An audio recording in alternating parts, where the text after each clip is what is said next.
Bismillahirrahmanirrahim. Assalamualaikum warahmatullahi wabarakatuh. Mari kita sambung pembelajaran kita dalam bab integer dan hari ini kita akan masuk 1.4 perpuluhan positif dan perpuluhan negatif. Okey, contohnya di sini cikgu ada nombor perpuluhan positif sahaja. Cikgu nak susun dalam urutan menaik. Okey, kalau kita lihat 12.45, 12.457 dan 11.47. Okey, yang mana yang paling kecil? Kita mula-mula kita lihat dulu nombor bulat dia. Nombor yang sebelum titik perpuluhan.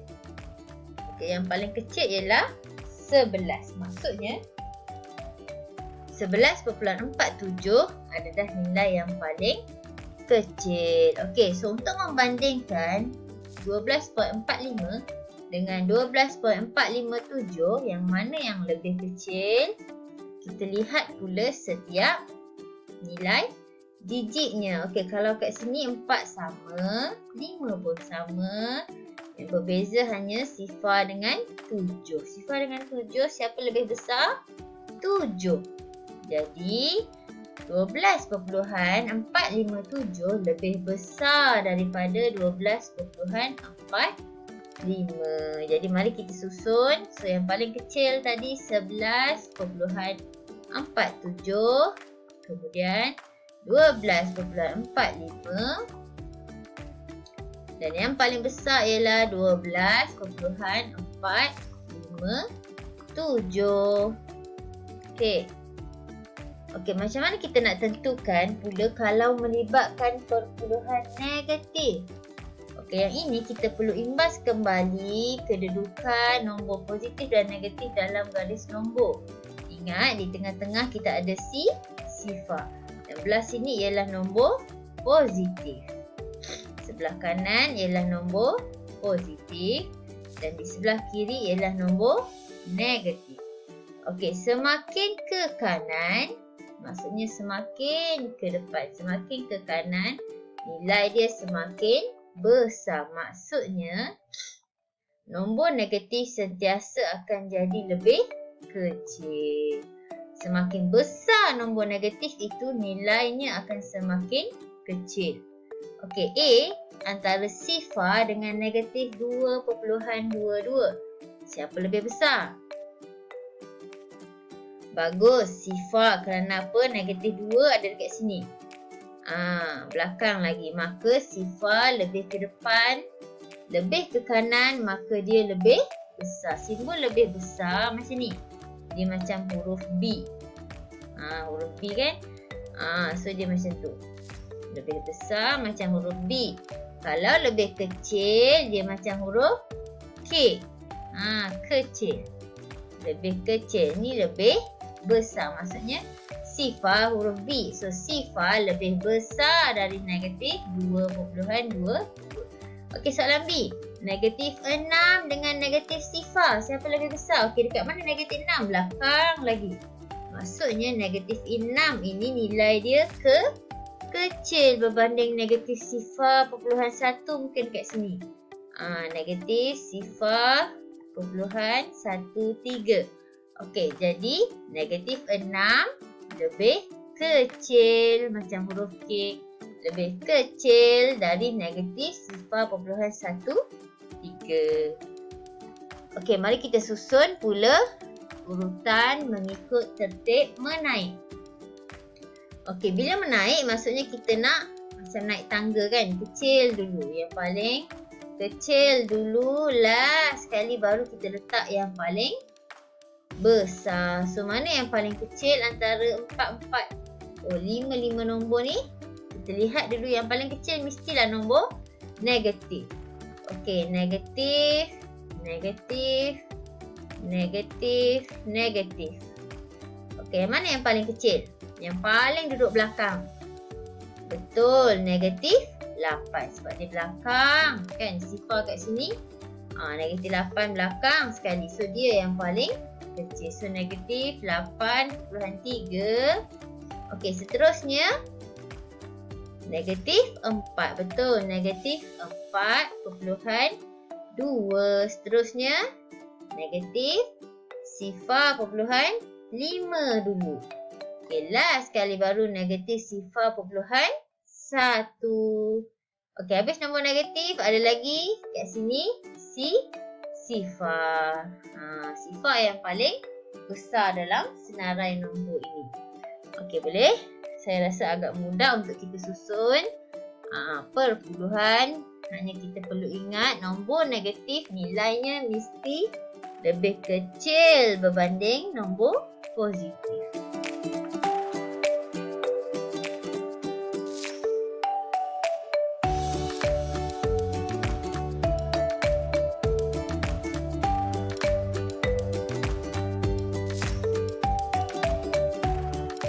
Okey, seterusnya kita nak menyelesaikan masalah yang melibatkan perpuluhan positif dan negatif. Okey,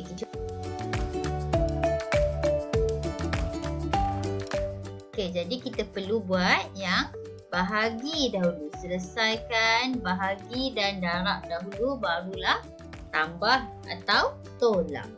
Okey. Kat sini kita boleh guna kalkulator. Okey, jika ada kalkulator, boleh tekan kalkulator. 0.87 bahagi negatif 0.25.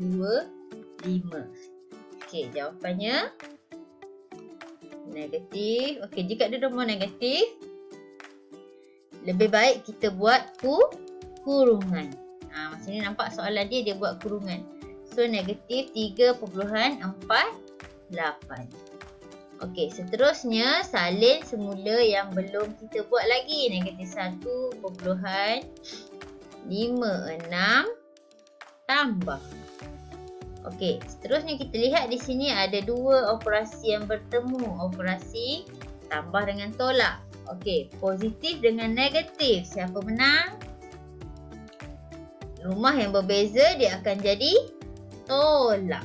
Tanda yang berbeza, beza akan jadi tolak. Kalau tanda sama, barulah tambah. So, salin semula negatif 1.56 tolak 3.48. So, tekan lagi sekali kalkulator. Negatif 1.56 tolak 3.48. So, kita akan dapat negatif 5.04. Okey, maka siaplah kita punya jalan pengiraan. Okey, kalau kita tekan kalkulator daripada awal sampai akhir juga mungkin juga kita akan dapat jawapan. Terus dapat jawapan. Tetapi kita tidak ada markah untuk langkah pengiraan. So, mesti ada langkah dia mula-mula nak buat apa. Bahagi dulu. Okey, lepas tu tukarkan jika ada dua tanda bertemu. Lepas tu last sekali baru tulis jawapan. So, barulah kita boleh dapat markah penuh. Jangan tekan semua untuk dapat jawapan. Tanpa jalan kira, markah mungkin boleh jadi sifar. Okey, kosong markah. Okey, seterusnya kita nak masuk 1.5 nombor nisbah. Okey, kat sini awak boleh rujuk buku teks muka surat 23. Aktiviti penerokaan 8. Okey, boleh tak kita tukarkan nombor ini semua, beberapa kad keping nombor ni, kita nak tukar dia kepada bentuk pecahan, bentuk P per Q. Apa per apa. Okey, contohnya 0.3. Macam mana kita nak tukar dalam bentuk pecahan? 0.3 ialah sebenarnya 3 per 10. Betul? 0.3 sebenarnya ialah 3 per 10. Jadi, bila dia boleh tukar dalam bentuk P per Q, dalam bentuk pecahan, jadi dia ialah nombor nisbah. Okey, 1.25. Negatif 1.25, negatif 1.25 per 100. Dalam bentuk pecahan. Ataupun kalau kita tahu negatif 1.25 sebenarnya ialah 5 per 4. 5 per 4. Okey, 25 per 100 ni kita boleh tukarkan dia jadi negatif 1. 25 per 100. 1 per 4. So, Dia akan jadi negatif 5/4. Boleh juga tukar dalam bentuk P per Q. Jadi dia juga nombor nisbah. Okey, 1/3. 1 darab 3 tambah 1 dapat 4/3. Okey, nombor nisbah. Boleh tukar bentuk pecahan. Okey, macam mana pula dengan nombor bulat? 5. Sebenarnya 5 ini kalau dalam bentuk pecahan dia 5/1. Jadi dia juga nombor nisbah. Okey, negatif 8. Sama juga negatif 8/1 nombor nisbah. Okey, yang ni macam tadi. Darab dan tambah. So, 2 darab 5.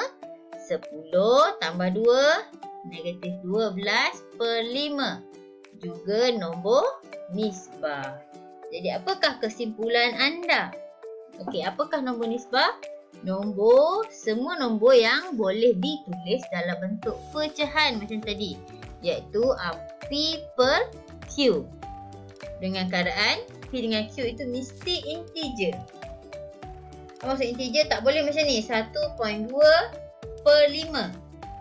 P per Q juga, tapi 1.2 bukan integer. Perpuluhan bukan integer. Jadi yang ini bukan nombor nisbah. Nombor nisbah mesti atas dia nombor, bawah pun nombor bulat, nombor integer. Okey, tetapi Q tak boleh sama dengan sifar. 5 sifar. Okey, bukan nombor nisbah. Kalau 5.1, okey betul. 5 integer, 1 pun integer, maka dia nombor nisbah. Okey, contohnya saya ada dekat sini. Okey, bulatkan nombor yang merupakan nombor nisbah. Macam mana saya tahu? 9.16 ni 229/25. Maksudnya dia boleh tukar jadi nombor P per Q, pecahan kan? P per Q. Bila dia boleh tukar jadi pecahan, maka dia ialah nombor nisbah. Jadi kita boleh tekan kalkulator sebenarnya. Okey, kalau ada kalkulator ni lebih baik. Casio 570. Tengok dekat atas ni. Maksudnya kita boleh guna dia sampai tingkatan 5. Kalau dia 350, dia mungkin boleh guna sehingga form 3 saja, PP3 saja. Jadi alang-alang kalau ada duit lebih boleh beli yang 570. Boleh guna 5 tahun atau sampai universiti pun boleh guna. Okey, macam mana tadi nak tukar 9.16? Okey, mula-mula kita tekan dulu 9.16 sama dengan so kita tekan per. Okey, dekat sini kalau kita lihat ada A, B per C. Maksudnya bila kita tekan dia akan tukarkan kita dalam bentuk A, B per C. So dia akan jadi 9/4/25. Nampak kat situ 9/4/25, tapi dalam kalkulator dia mungkin akan tulis 9/4 macam ni. 4/25. Maksudnya 9/4/25. Okey, saya nak P per Q, tak nak nombor bercampur, nak pecahan tak wajar. Macam mana? Kita tengok kat atas tu dia ada D per C, tulisan kuning. Jadi kita kena tekan shift per. Shift per. Untuk tulisan kuning kita nak D per C. Apa per apa? So shift per, dia akan keluar 229/25. Okey, maksudnya yang ni boleh tukar jadi P per Q, maka dia nombor nisbah. Okey, 15 per sifar tak boleh sebab sifar bukan, tak boleh bawah dia sifar. Q tak boleh sifar. Okey, tapi sifar boleh. Sifar per 1 maksudnya. Sifar boleh, nombor nisbah. Ini pun boleh tukar jadi pecahan. 2 darab 4, 8. 8 tambah 3, 11. 11/4 nombor nisbah. Okey, ini boleh tukar 56/1. Jadi dia nombor nisbah. Okey, 1.2345. Kalau kita tekan kalkulator, kalau kita tekan per, dia tak akan tukar jadi pecahan. Shift per pun dia tak akan tukar jadi pecahan. Jadi, bila tak boleh tukar jadi pecahan, dia bukan nombor nisbah. Okey, itu saja.